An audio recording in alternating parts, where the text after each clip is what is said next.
তোমার পদ, তোমার সিংহাসন সব ছিনিয়ে নেব আমি। এবার শিব শক্তিও তোমাকে বাঁচাতে পারবে না।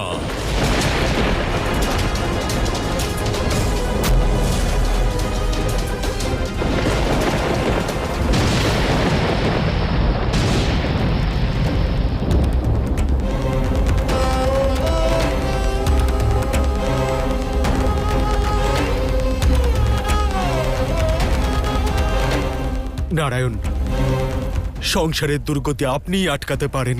সৃষ্টির ভারসাম্য নষ্ট হচ্ছে। ধুন্দুবিনাথ শীঘ্রই স্বর্গলোকে আসবে। আমার কাছ থেকে আমার সিংহাসন ছিনিয়ে নেবে। ব্রহ্মাদেব সাহায্য করবেন না বলে দিয়েছেন। আপনিই কিছু করুন প্রভু। শিব শক্তিকে পুনরায় তাদের আসল রূপে নিয়ে আসুন। আপনি কিছু একটা করুন প্রভু, কিছু করুন।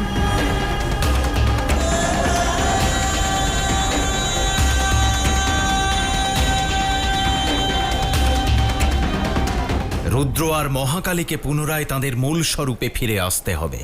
পুনরায় তাদের শিব শক্তি হতে হবে। আর তার কারণ আপনার সিংহাসন নয় দেবরাজ, তার কারণ হল সৃষ্টির অস্তিত্ব। নইলে দুন্দুভি নাদের ফলে ঘোর সমস্যা তাদের মাথা তুলে দাঁড়াবে।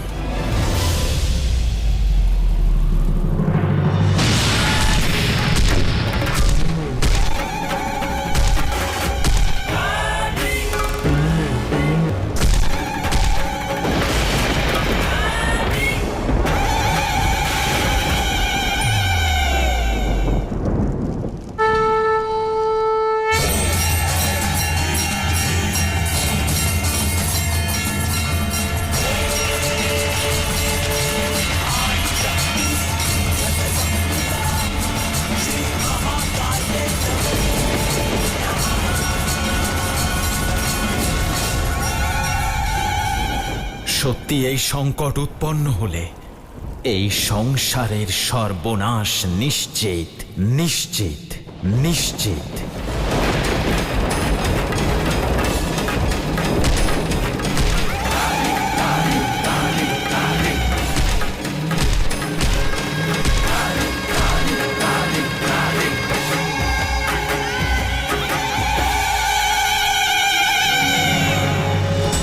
নারায়ণ, নারায়ণ,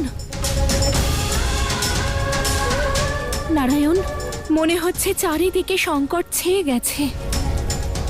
ধুন্দুবিনাথ ৮৪ লক্ষ যোনি বলির জন্য অগ্রসর হচ্ছে, যাতে স্বর্গলোকে আধিপত্য বিস্তার করতে পারে। আর শিব শক্তি এই বিষয়ে অজ্ঞাত, নিজেদের দ্বন্দ্বেই জড়িত রয়েছেন।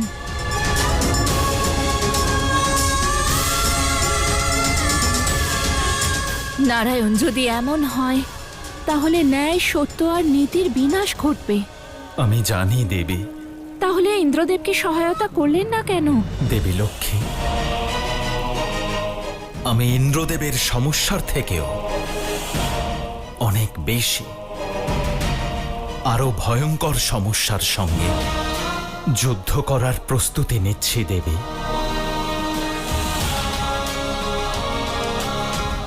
এর থেকে বড় অনর্থ আর কি হতে পারে নারায়ণ?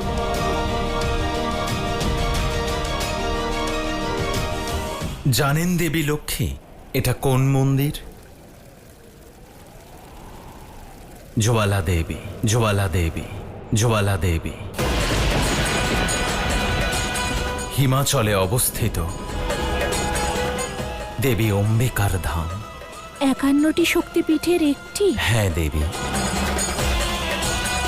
যখন আমি মহাদেবকে শান্ত করার জন্য দেবী সতীর জ্বলন্ত শরীরে সুদর্শন চক্র নিক্ষেপ করেছিলাম, তখন ওনার শরীর ৫১ ভাগে বিভক্ত হয়ে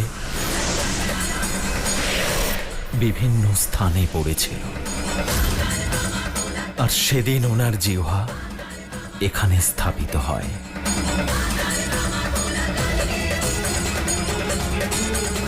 হ্যাঁ, আমি জানি নারায়ণ।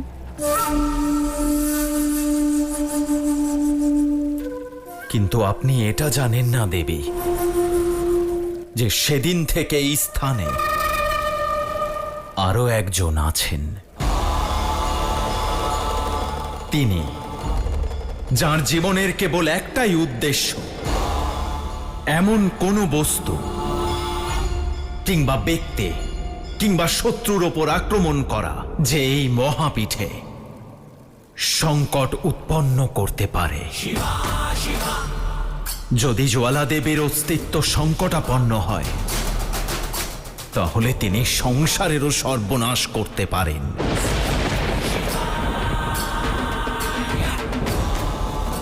আর এটি মহাদেবের ক্রোধের সবচেয়ে ভয়ঙ্কর রূপ।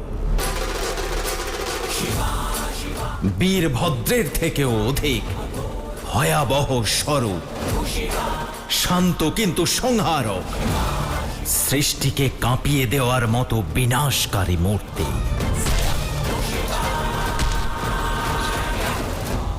মহাদেবের সবচেয়ে ভয়ঙ্কর স্বরূপ উন্মুক্ত ভৈরব, উন্মুক্ত ভৈরব, উন্মুক্ত ভৈরব।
আজ সাক্ষাৎ আদিশক্তির দর্শন লাভ করে আপনাকে দেখতে পেয়ে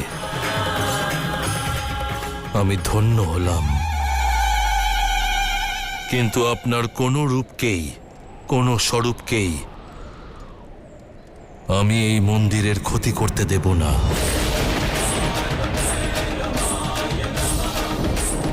এটা আমার কর্তব্য।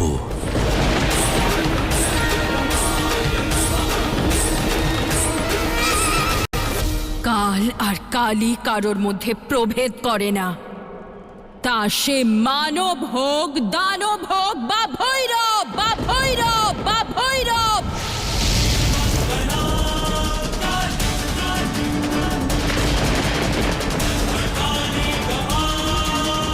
যে সৃষ্টিতে আমার সম্মান নেই, সেখানে আমার মন্দিরের কোনো স্থান নেই। সরে যাও! না দেবী, এ হলো আমার কর্তব্য, আর আমি কর্তব্য বিমুখ হতে পারবো না। থামুন দেবী।